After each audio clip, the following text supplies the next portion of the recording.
Welcome back. After a violent 2020 in New York City, the people of the Big Apple decided they had enough. So they elected a former cop, Eric Adams, mayor, to stop the crime surge. Adams wants to bring back a reformed version of the NYPD's anti-crime unit. But not everyone is excited about this.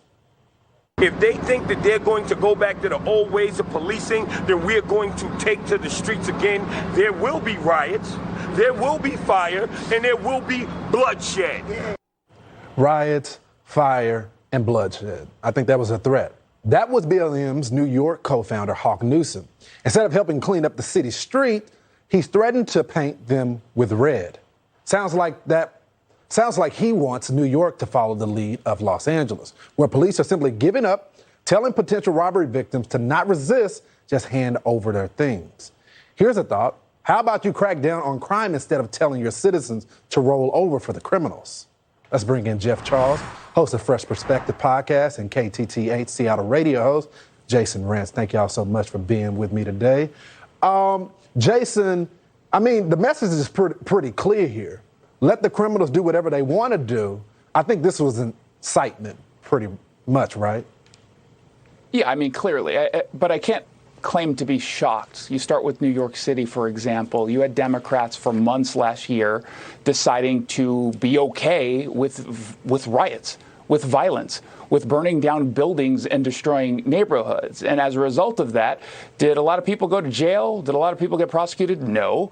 However, guess what did happen? We saw defunding of police in New York.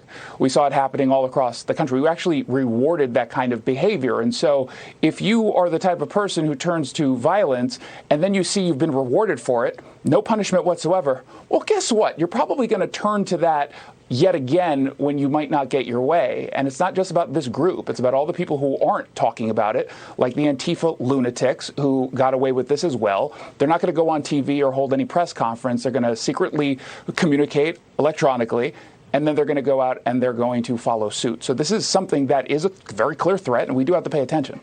You know, Jeff, there are legitimate reforms that can happen. But having anarchy in the street, setting things on fire, then making sure that black folks in our communities in Harlem, the Bronx, Brooklyn get shot up, I don't think that's the recipe that our people want or America wants. No, not at all, Lawrence. I mean, here's the thing. I get the whole police reform thing. I am for police reform. Not defunding the police, but I am for police reform. There are changes that do need to be made.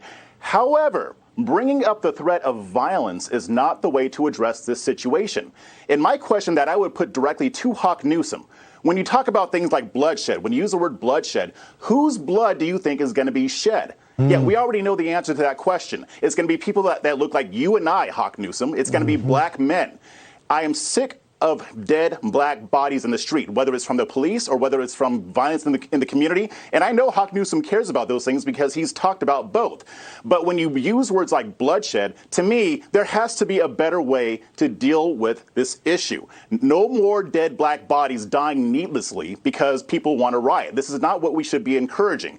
And I know that when he talked with the New York Post, and I know he kind of tried to clarify what he said, but it's already out there. The damage is done. And when you're in that position of leadership, you need to be looking for solutions that are going to safeguard black lives and the lives of the rest of the people in the community.